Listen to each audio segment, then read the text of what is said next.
My name is Petya Rasheva, an alumna at the Stanford LEAD program.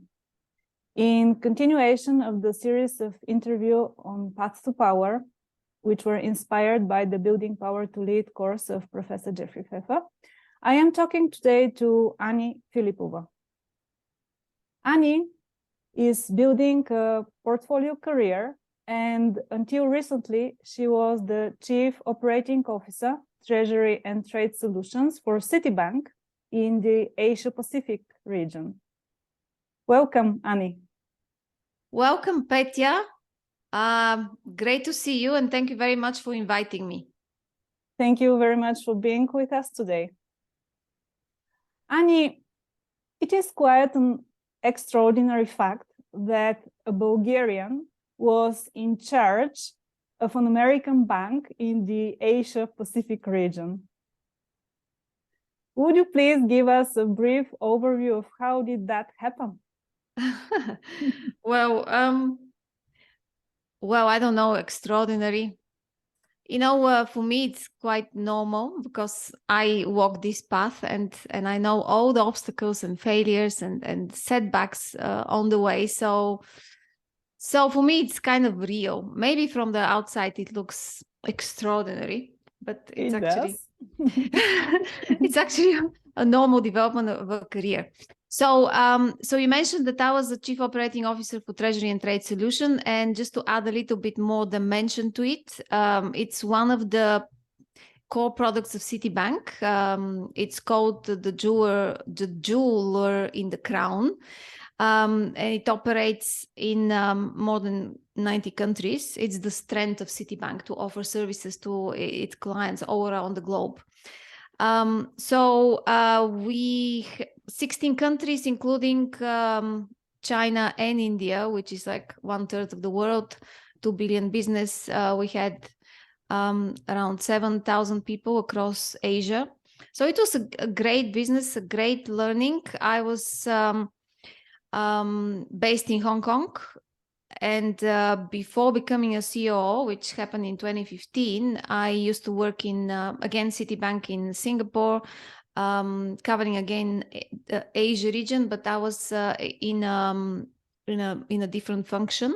Before that, I was working again for Citibank in London, covering Europe, Middle East, and Africa.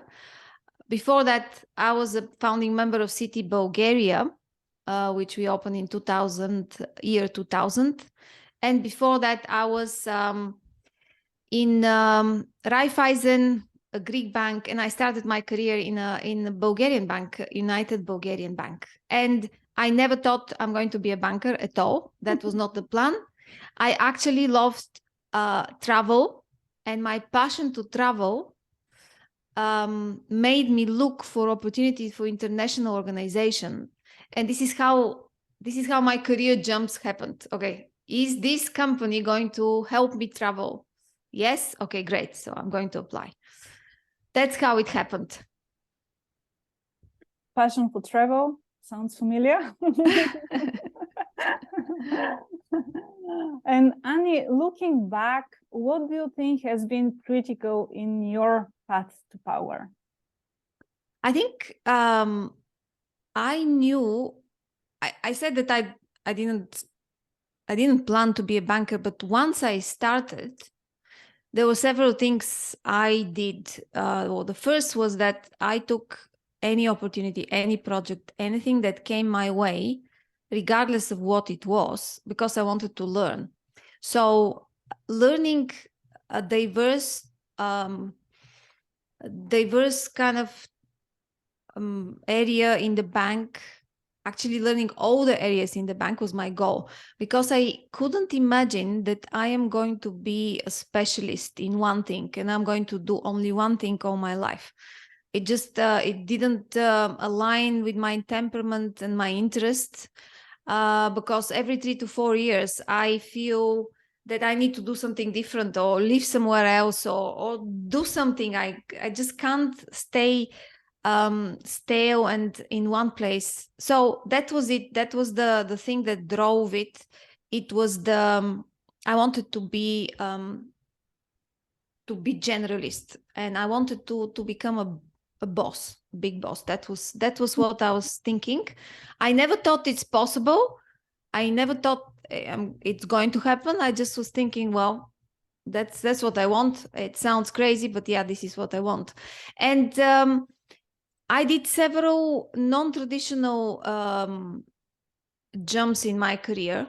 So I was in a business job, business head, and then I went to risk and audit, which was, for some people, they were thinking, what is wrong with me? Why am I doing this step? But then after that, when I became a chief operating officer, the important thing was that I had both business knowledge and risk knowledge. So being in operations, in back office, I was sometimes, I was even in HR, I was in product, IML, compliance, audit, did I say? So it's a pretty good view of what is happening in a bank. And I started in an operations where things actually happen. You know how the money flow from point A to point B, and you know what is happening in the background, so we can service our clients. That was the drive. That was the curiosity, and the idea that I want to learn more, and I want to know about generally what is happening in every single area of the bank. And that's what drove me and contributed to my success. And of course, let's not forget a lot of hard work. Yes, it's always the hard work, but we learn in our course that hard work by itself is crucial, but may not be enough for you to have a career growth. No, that's absolutely truth. You can work like 12, 14, 16 hours, but you have to be able to also connect with people, because at the end of the day, decisions about career are taken by people. And I will never forget what one of my bosses in London told me. I was asking him, so why, what can I do to get promoted and build my career? And he said, well, who knows who is Ani Filipova? Can you tell me who knows? If there are people who know about you, if most of the people know about you and that you do a great work, and you told them what are your aspirations, you multiply your chances to get the next job by 100, right? So it's very important that you develop your network, your people's relations skills, so you can be on the radar of people, because otherwise, how would they think about you? They will not, right? So he said, when people come to me and said, oh, I work with Ani and she did something very well, that's a great way to progress. This is a very good advice. Thank you, Ani. Ani, once you achieve a position of seniority, once you achieve a position of power, perhaps a different skill set is necessary to retain it. How this has been in your experience? Well, first of all, you have to, once you get to the position, you have to actually continue delivering results. So whatever you were doing well, you have to continue doing this thing well. So you have to always put in impeccable work. You need to deliver whatever financial results. But on top of that, there are other things that are crucial at that moment of time, because, for instance, the first one is curiosity or maybe awareness, and staying abreast with all the trends that are happening in the world. Because when you are an employee or reporting to somebody or just part of a team, if you don't keep in touch with reality, well, you just get dropped out of this team and nothing special will happen. There is going to be somebody else. But if you are on the top and you're leading the people, you can't just fall behind. You are leading, right? So you have to be aware of everything that is happening in the environment and know how this environment is going to impact you and everybody around you, your product, your clients. So at any point of time, you're expected to take strategic decisions, quick decisions, so the company continues on the path of growth and development and being a market leader. So that means you have to be alert. You have to go, everything that is going on. You don't need to be an expert, but you need to know who to go to find out about something in detail, right? And that's like a daily task you have. The other thing is that you yourself have to continue with learning and development, because we know the world is changing so much, and especially now it's not only so many changes, but also the pace of this change is immense. We've never been in such a situation ever before as humanity, right?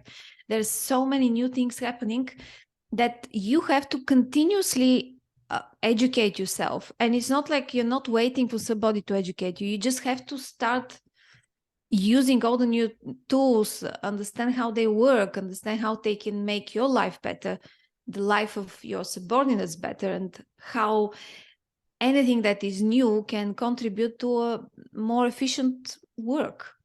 So, for instance, ChatGPT went out. Well, you have to know how it works, and you have to try it, right?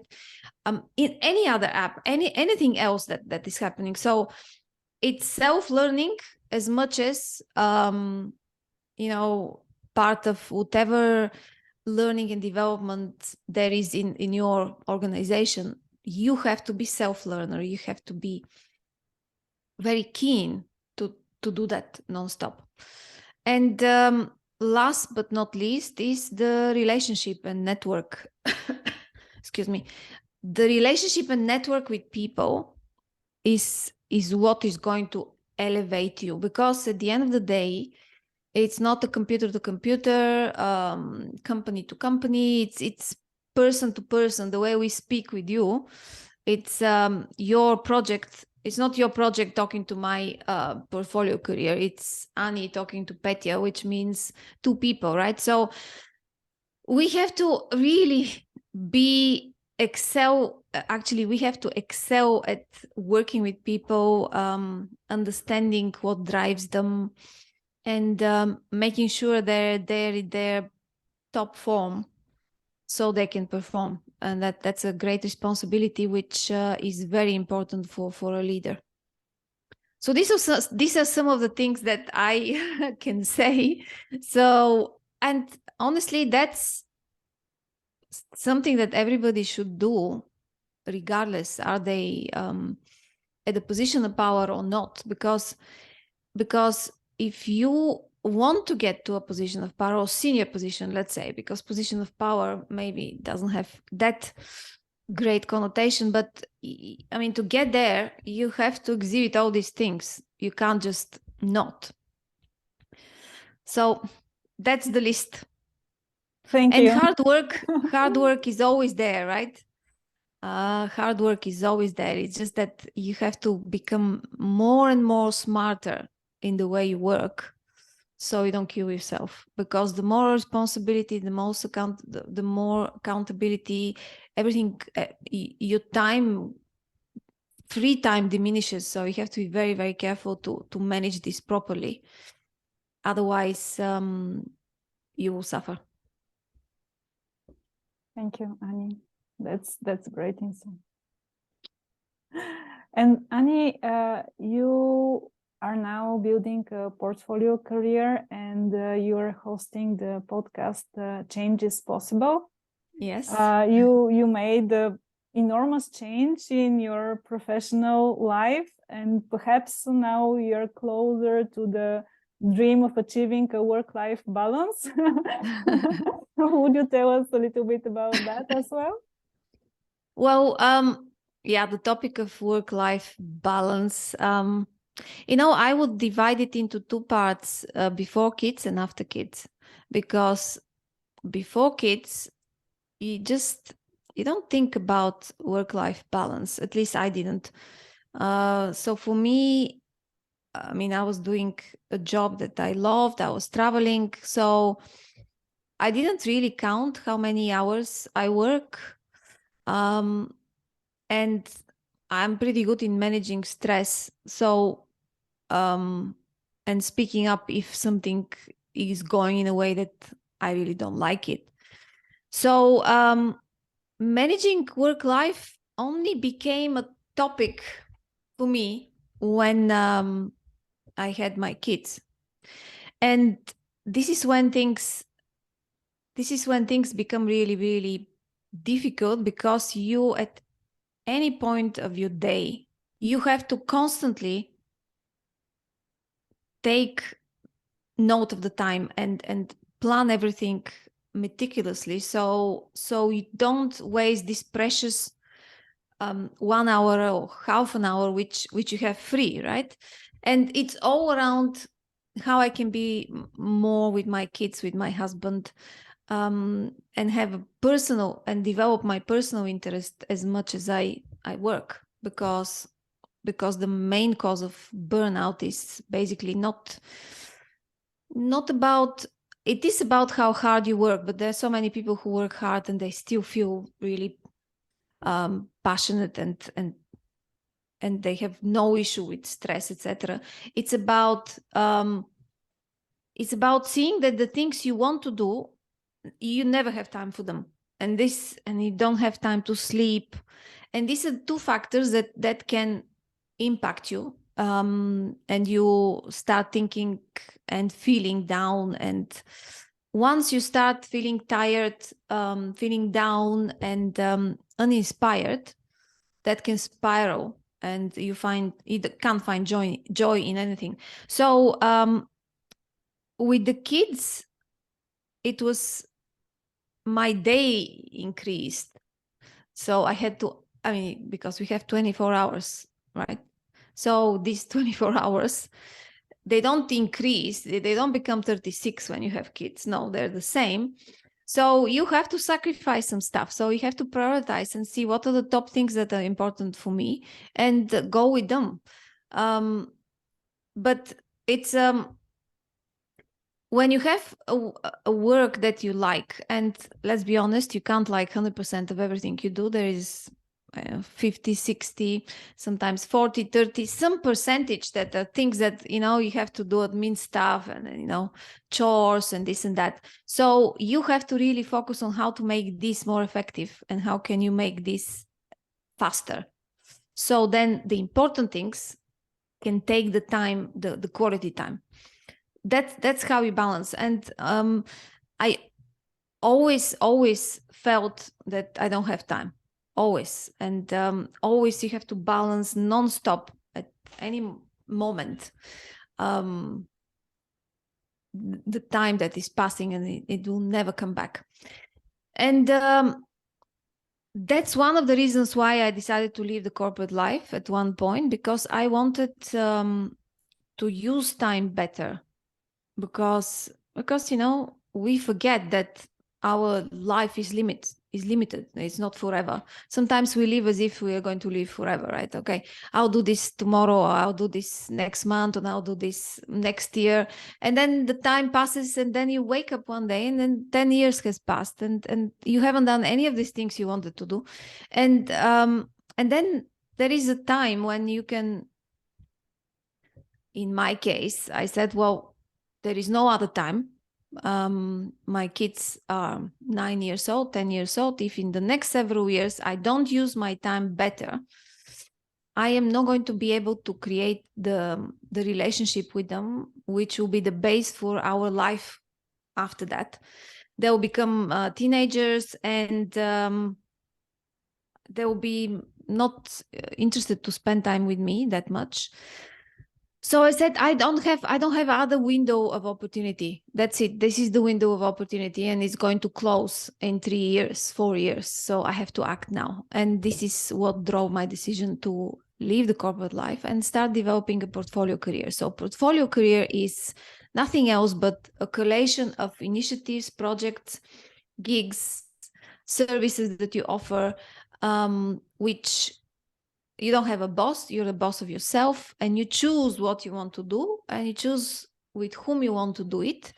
And in that way, you can use the time optimally. So basically, if I want to have now stay half day, so I can be with my kids and we go on hike, for instance, I can do it. I don't need to ask anyone. I don't need to get permission, talk to the team to free the time, etc. No, I just go. So in order to do something like this, you have to take, I mean, throughout your life, you have to take sound financial decisions, be literate in terms of how you manage your finances. So you have a financial cushion, you build some kind of backup. So when the time comes for you to take this decision, you can, right? There's so many people who would love to take the same jump, but they can't because they financially are not secure. And that's not because I was in banking and I could do that. No, there are many people who actually spend like more than what they earn. And you don't need to be in banking to do that. And in my podcast, there's so many other people who actually are just normal people who didn't have such big jobs and they did the change. So it's possible. You just have to have a discipline and idea and a wish and strive to do it. So now the work-life balance is, I still have days which are 12, 14, 16 hours. But it's because, I mean, this is what I'm going to do that day and there's something that I need to finish. But then I can say next day, okay, I'm taking today off. I'm not going to work and I'm going to do something else. And maybe nothing special. My husband will go and we just hike or walk or go to the movies. So that's how my work life is now. So it's always a balance, regardless of what it is, because even if you don't have work, it's amazing how your day fills up with 1,001 things. And just one example, when we left Hong Kong and moved to Greece, where I'm based now, and the first 3 to 6 months, I didn't do any of the things that I'm doing now. But we moved to a new house. So that took like hours of our life. And I've never felt so tired in my life because of all this going around and fixing a house. So in any situation in life you have to just think of, in that given situation, what is the best way to use your time. And that's how you make up the work-life balance. I so much relate to everything you said, Annie. Yes. It's like you were telling part of my own story. Yeah, I know.